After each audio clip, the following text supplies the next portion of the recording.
clothing store employees spent an hour humiliating me for my weight, not knowing I was the heiress they were expecting. I walked into the flagship designer boutique wearing jeans and a t-shirt, planning to buy a dress for my family's charity gala next week. The saleswomen looked up from their phones, scanned me from head to toe, and immediately went back to scrolling. I was taken aback since their manager had been calling me for weeks to personally style me for the event. The first saleswoman, rake thin in a designer suit, walked over and said, "I think you're in the wrong store. The plus-size shop is 3 blocks down. They have roomier options." Her colleague laughed from behind the counter. "This is couture, sweetie. Everything here is sample size. You understand what that means, right? Size 0 or 2. Maybe a 4 if we're being generous." I told them I was looking for an evening gown, and the first woman actually snorted. "An evening gown? For what? Watching Netflix on your couch?" She turned to her colleague. "She probably thinks she's going to Cinderella herself into something 2 sizes too small." The other one added, "Honey, squeezing into expensive clothes won't make you look rich. It'll just make you look desperate, like a sausage in designer casing." When I started browsing the racks, the first saleswoman physically stepped between me and the clothes. "Please don't touch the merchandise. The oils from your skin, especially when you're sweating, can damage the fabrics." I wasn't sweating, but she continued, "These pieces are for people with self-control. You clearly don't understand portion control, so you probably don't understand how to handle luxury items either." The second one decided to give me advice while I looked. "You know, if you lost about 100 pounds, you might fit into our largest size. Have you tried eating less? It's really not that hard if you have any discipline."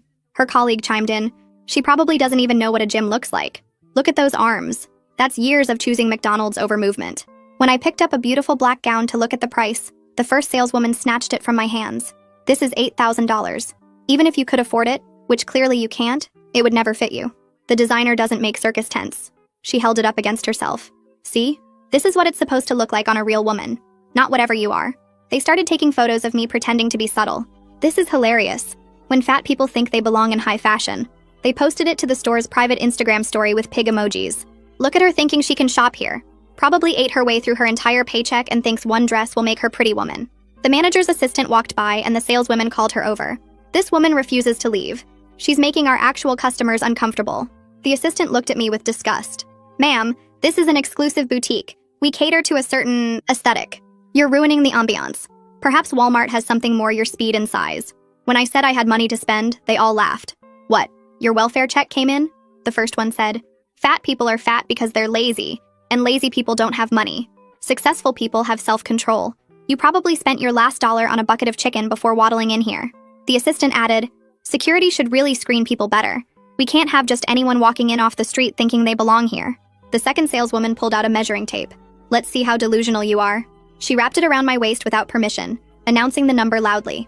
"Yep, you're about 3 of our mannequins combined. The only thing we have that would fit you is maybe a tablecloth from our home collection." They all laughed while she measured my arms too. "Look at these, bigger than my thighs. How do you even find sleeves?" They actually called security to escort me out. "This woman is loitering and making customers uncomfortable with her presence," the first saleswoman told the guard. He grabbed my arm and started pulling me toward the door while they narrated. "This is what happens when you don't know your place. Imagine thinking you could afford anything here when you clearly shop at thrift stores." The assistant sprayed air freshener behind me. "Finally, we can breathe again without smelling fast food grease." The first one got more biting as security dragged me. "You know what's sad? You probably have no friends, no romantic prospects, no life, and you thought buying a designer dress would change that. But you can't dress up diabetes and heart disease. You're going to die alone and fat, and no amount of designer fabric can hide that." The others nodded in agreement, one adding, "She'll probably stress eat about this rejection later. It's a vicious cycle with these people." That's when the manager came running out of her office, completely out of breath. "Oh my God, Miss Blake. I'm so glad to see you." She was practically bowing. "I've been calling your assistant for weeks about styling you for the charity gala. Your mother said you might stop by." She turned to the saleswomen, whose faces had gone pale. "Has my staff been treating you well?" The manager's face went white as she turned back to me, waiting for my answer about how her staff had been treating me. I took a long breath and felt everyone's eyes burning into me. "I need to speak with you privately right now." The security guard still had his hand wrapped around my arm, and I looked down at his grip. "Let go of me immediately." He looked confused, but the manager practically ran over to us. "Release her this instant." She was stumbling over apologies while waving him away. "Miss Blake, I am so sorry. Please come to my office." The guard dropped my arm like it was on fire and stepped back. The saleswomen stood frozen by the counter with their faces completely drained of color. They knew their careers might be ending. I followed the manager through the store without looking at them, even though my legs were shaking. My head stayed high as we walked past the racks of expensive clothes. She fumbled with her office door and held it open for me. Please, please sit down. I lowered myself into the leather chair across from her desk. I am Miss Blake. My voice came out steady, even though my stomach was churning. My family's gala is next week. She nodded frantically. Your staff just committed assault and defamation against me. Her mouth opened and closed like a fish. I need you to preserve all security footage from today immediately. She spun to her computer and started clicking. And any social media posts your employees made. Her fingers flew across the keyboard. Everything needs to be saved right now. She kept nodding while pulling up different programs. Of course, absolutely, I'm doing it now. The manager turned back to me with panic in her eyes. I'll fire everyone involved immediately. She was practically begging. You can have anything in the store for free. I shook my head. I don't want rushed decisions or bribes. She kept apologizing, but I could see she was more worried about her own job than what actually happened to me. I want real accountability. She nodded so hard I thought her head might fall off. I need written documentation of all 3 employees' names. My anger was turning cold and focused. Their positions and their schedules for the past month. She scrambled to pull up employee files. I also want contact information for the security company. She was typing everything into a document. And confirmation in writing that all evidence will be preserved. The manager printed out pages while her hands shook. Here's everything you asked for. I took the papers and folded them carefully.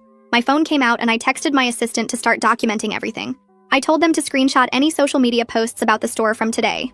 The manager watched me type with wide eyes. I stood up and walked to the door. I'm leaving now. She followed me out of the office. I pulled out my phone again and took photos of the storefront. The red marks on my arm where the security guard grabbed me showed up clearly in the pictures. My hands were steady now, even though my stomach was still churning. I walked through the store without looking at any of the clothes. The saleswomen were huddled by the register, whispering frantically to each other.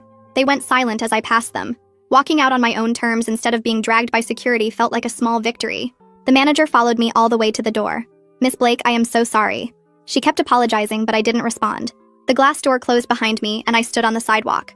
My phone was already in my hand, and I called my assistant. Clear my afternoon schedule. My voice sounded calm, but I could feel the adrenaline crash starting. I need to go home and plan my next steps.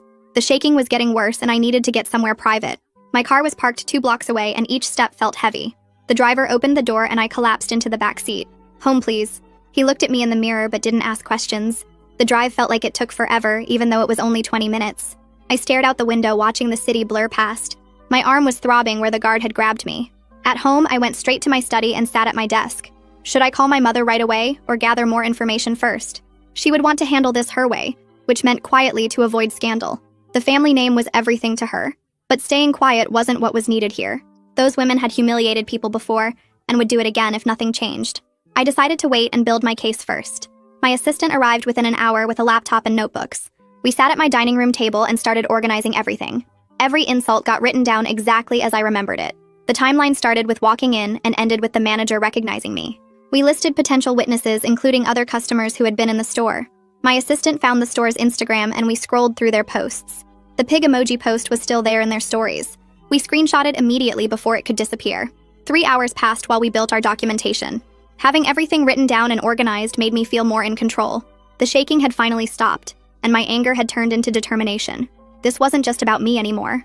My assistant pulled up the manager's emails on her laptop and we went through them one by one. The first email came 3 weeks ago, asking if I'd like a private styling session for the gala. Then another 4 days later saying she had set aside several gowns in my size. A third one mentioned how honored they'd be to dress me for such an important event. The fourth email included photos of dresses she thought would look stunning on me.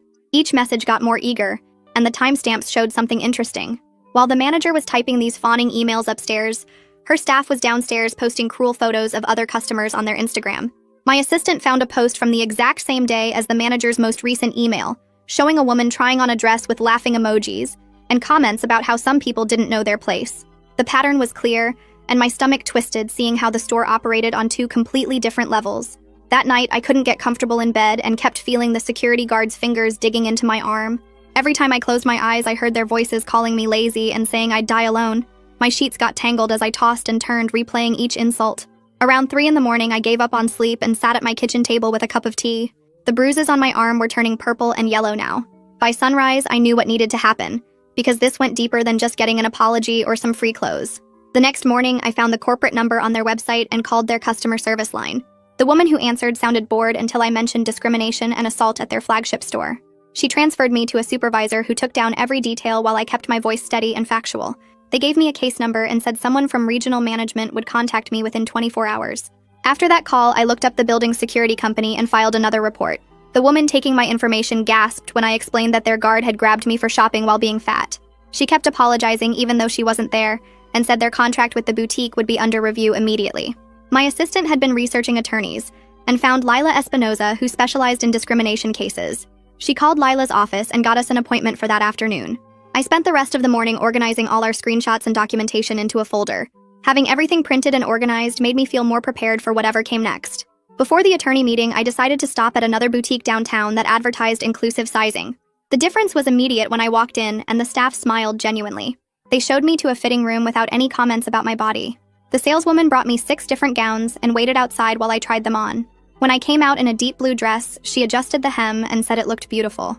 I bought it right there, and she wrapped it carefully in tissue paper. This was what shopping was supposed to feel like. Lila Espinoza's office was on the 10th floor of a modern building downtown.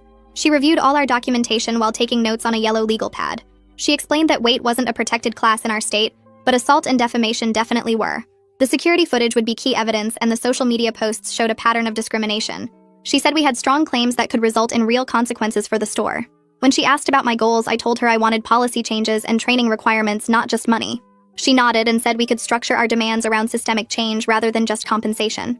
We spent another hour going through possible outcomes and strategies. She would send preservation letters immediately to prevent them from destroying any evidence.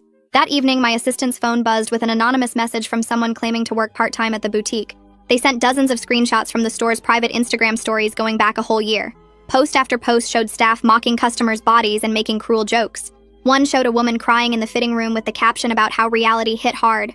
Another had a customer from behind with pig emojis and comments about farm animals escaping. My situation wasn't unique or isolated, but part of how they operated every single day. Lila worked fast and sent official preservation notices to both the boutique and corporate headquarters that night.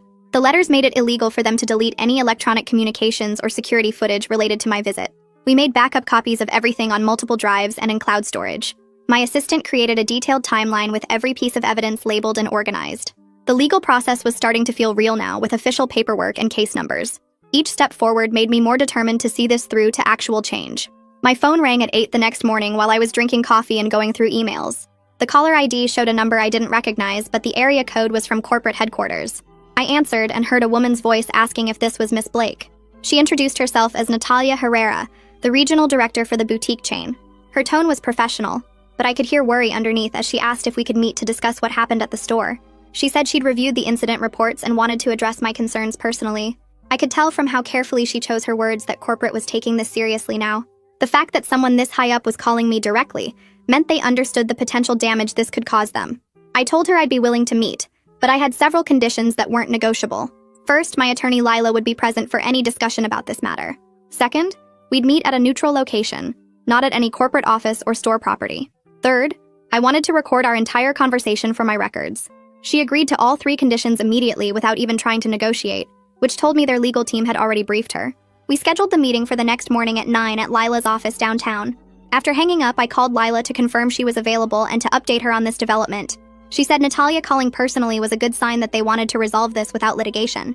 I spent the rest of the morning researching Natalia online and found she'd been with the company for 15 years. Her LinkedIn showed she'd worked her way up from the store manager to regional director overseeing 12 locations. That afternoon, I decided I needed help understanding the media side of the situation if it went public. I called around and found a PR consultant who specialized in crisis management and discrimination cases. She came to my apartment that evening, and we spent 3 hours going through different scenarios. She helped me write a statement that focused on systemic problems in luxury retail, rather than personal attacks on individuals. We practiced answering tough questions, and she taught me how to redirect conversations back to the real issues. She explained how to control the narrative if journalists started calling, and what to avoid saying that could hurt my case. Having this preparation made me feel more confident about whatever might come next. The meeting room at Lila's office had a long conference table and windows overlooking the city. Natalia arrived right on time with another woman she introduced as Sharon Mack, their corporate lawyer. We all sat down and I placed my phone on the table, starting the recording app while stating the date and who was present. Lila spread out all our documentation across the table, including printed screenshots of the social media posts. I pushed the photos of the red marks on my arm toward them, and watched Natalia's face change as she looked at them. She picked up each piece of evidence and studied it carefully, while Sharon whispered legal terms I couldn't quite hear.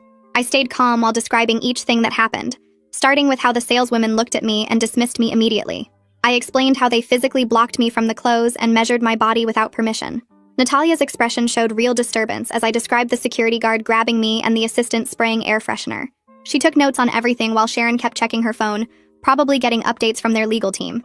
When I finished, Natalia set down her pen and looked directly at me. She said the sales staff at that location faced extreme pressure to maintain the brand's exclusive image.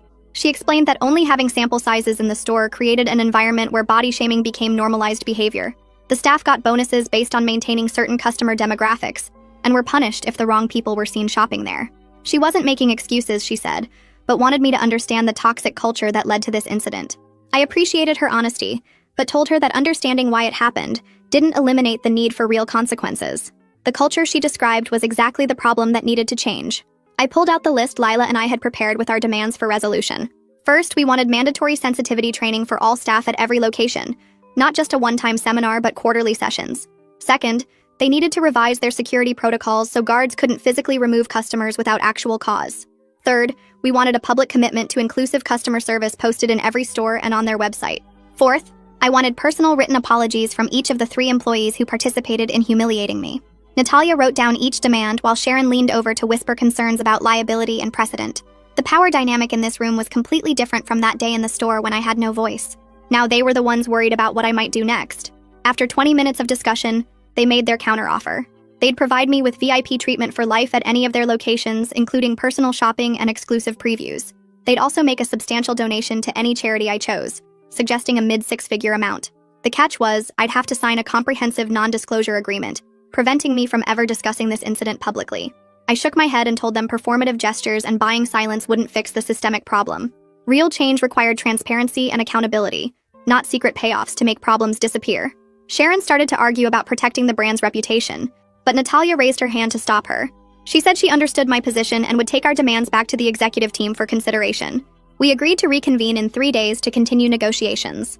That afternoon, while I was at home reviewing my notes, my assistant forwarded me an email from someone claiming to be a journalist. She was investigating patterns of discrimination at luxury retailers and had heard about an incident at this particular boutique. She wanted to know if I'd be willing to share my experience as background information for her article. I called her back and agreed to provide context about what happened, but said I didn't want to become the story myself. She assured me she could keep me anonymous while using the information to establish a pattern of behavior. She mentioned she'd already heard similar accounts from multiple sources, which made me realize how widespread this problem was. We talked for an hour, and she confirmed that at least 4 other people had contacted her about that specific store. The next morning, I was checking emails when Lila called with interesting news. A woman named Adriana Velez had reached out through her office after hearing about our case through legal networks. She'd had a similar experience at the same boutique 6 months ago, but had been too intimidated to report it. She wanted to know if she could support our complaint by sharing her story with the authorities. I called Adriana immediately, and we talked for 2 hours about what happened to her.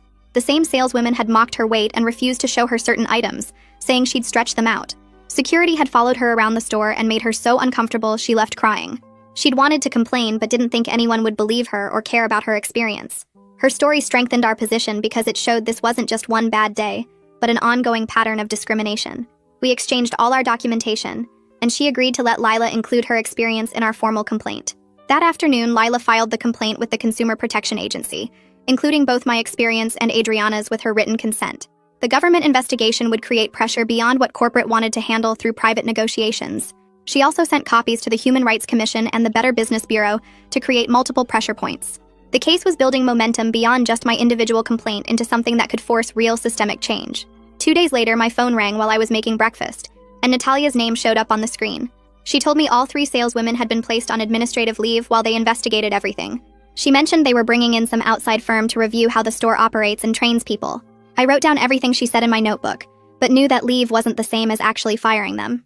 That afternoon, I was scrolling through my laptop when my assistant sent me a link to some fashion blog that had posted this vague story about drama at the boutique. The comments section was already filling up with people guessing what happened. Some people were saying stores should be held accountable, but others were defending the boutique's right to maintain their standards. Reading strangers debate my experience made my stomach twist. Within hours, my social media started blowing up with nasty messages from people who somehow figured out I was involved. They called me sensitive and told me I should just lose weight instead of complaining. One message said I was ruining people's careers because I couldn't handle the truth about my body. I screenshotted everything, reported the accounts for harassment, then turned off all my notifications. I spent the rest of the day organizing the screenshots into folders and backing them up to multiple drives. 3 nights later at my parents' house for our monthly family dinner, my mother cornered me in the kitchen while I was getting water. She said she'd heard about the situation through her friends and thought I should accept whatever settlement they offered quietly. She kept saying our family didn't need this kind of attention and that making a scene would just embarrass everyone. I set down my glass and explained that staying quiet is exactly how these places keep hurting people. I told her our privilege meant we had a responsibility to speak up when others couldn't. She pressed her lips together and said she didn't agree but would respect my choice. The next morning, Lila called me into her office where she had papers spread across her entire conference table. She'd drafted a proposal that focused on actual policy changes instead of just asking for money. The demands included mandatory diversity training every quarter, getting mannequins in different sizes, and having outside audits of their customer service every 3 months. She explained we wanted to fix the culture, not just punish a few people. I read through every page, making notes about specific training topics I wanted included. 2 days later, Sharon called Lila's office with corporate's response. They offered me a huge payout plus lifetime VIP treatment at all their stores, but wanted a complete NDA that would prevent me from ever talking about what happened. They also refused to admit any wrongdoing and wanted the whole thing to disappear. Lila put them on speaker, so I could hear Sharon reading through their terms. I shook my head the entire time, knowing they were still trying to buy silence instead of making real changes. We spent the next 3 hours drafting our counter response. We'd keep the settlement amount confidential, but I had to retain the right to discuss my actual experience. Plus, the mandatory training and security review had to be included no matter what. Lila explained we were showing flexibility on some points while keeping our core demands intact. She faxed our response that afternoon and we waited. 3 days before the gala, Sharon called back saying corporate refused to admit any systemic problems existed at their stores. They kept insisting this was one isolated incident with a few bad employees. Lila and I sat in her office planning our backup strategy. If they wouldn't agree to real changes by the gala, we'd go public with everything afterward. The deadline put pressure on both sides since they knew the gala would have media coverage. Meanwhile, my inbox kept filling with messages from other people who'd had similar experiences at that boutique or other luxury stores. A woman named Sarah told me she'd been followed around by security for an hour just for being black. Another person described being told they were too old to wear the clothes there. With their written permission, I forwarded all their accounts to the Consumer Protection Agency. Each story made the pattern more obvious. The investigator at the agency called to confirm they'd received everything, and said this was building into a significant case. The morning before the gala, Natalia called asking for one final meeting. She promised they had a new proposal that would address our concerns. I agreed, but told her both Lila and my PR consultant had to be there. She said that was fine and suggested we meet at Lila's office that afternoon. I spent the morning reviewing all our documentation one more time, making sure we had copies of everything organized and ready. My PR consultant arrived early and we went over different scenarios for how this might play out. She helped me prepare responses for different outcomes, whether we reached an agreement or had to go public. Lila printed out fresh copies of all the evidence and arranged them in labeled folders on the conference table. When Natalia arrived with Sharon, they both looked tired and stressed. We all sat down at the conference table with everything documented, and my phone recording the conversation after getting their consent. The weight of all those folders of evidence sat between us like a wall. The conference room door opened and a man in an expensive suit walked in, and Natalia stood up so fast she knocked over her water bottle. She introduced him as the senior vice president who'd flown in from New York just for this meeting, and I could see Sharon's hands tighten on her briefcase handle. He sat down at the head of the table and looked directly at me before picking up one of the folders and opening it. His face changed as he flipped through the security footage screenshots, the Instagram posts with the pig emojis, and the witness statements from other customers who'd seen what happened. I pushed the second folder toward him with the Consumer Protection Agency complaint number written on top in red pen and watched his jaw clench when he saw the case had already been filed. Lila handed him the third folder containing the documentation from the security company about their guard putting his hands on me, plus the medical photos of the bruises on my arm. The senior VP set down the papers and looked at Natalia, then at Sharon, then back at me, and I could see him doing the math on how bad this could get for them. He asked to see the full security footage on Lila's laptop, so we played the whole hour of me being followed, blocked, measured without permission, and finally dragged out by security while the staff laughed. When it finished, he closed the laptop and rubbed his temples before saying they needed to discuss our demands seriously. I laid out each requirement again while he took notes on his phone, asking specific questions about the training programs and security protocols we wanted changed. Sharon kept trying to interrupt with legal concerns, but he waved her off and focused on what we were asking for. After about an hour of back and forth, with him making several phone calls to other executives, he agreed to mandatory quarterly sensitivity training for all staff nationwide, not just at that one store. He also agreed to revise their security protocols so guards couldn't touch customers without actual criminal behavior, and promised a public commitment to inclusive customer service that would be posted in every store. The termination of the 3 employees involved would happen after their internal investigation confirmed our account, which he assured us would be completed within the week. We spent another hour going through the exact language of the settlement, with Lila making sure there were no broad gag orders that would prevent me from discussing my experience. They agreed to cover any therapy costs related to the incident, make a substantial donation to a body-positive nonprofit of my choosing, and most importantly, I could still talk about what happened to me even if I couldn't disclose specific settlement amounts. The senior VP signed the preliminary agreement right there, with Sharon witnessing it, and we scheduled a follow-up meeting for the final paperwork once their investigation was complete. That evening, I went to my closet and pulled out the gown I'd bought from the inclusive boutique, running my hands over the fabric and deciding this was what I'd wear to the gala tomorrow night.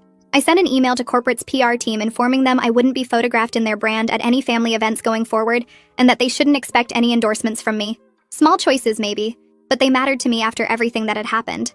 The next night at the gala, I stood at the podium in my beautiful gown from the inclusive store and gave brief remarks about dignity and inclusion in all spaces, never mentioning specific brands but making my point clear enough.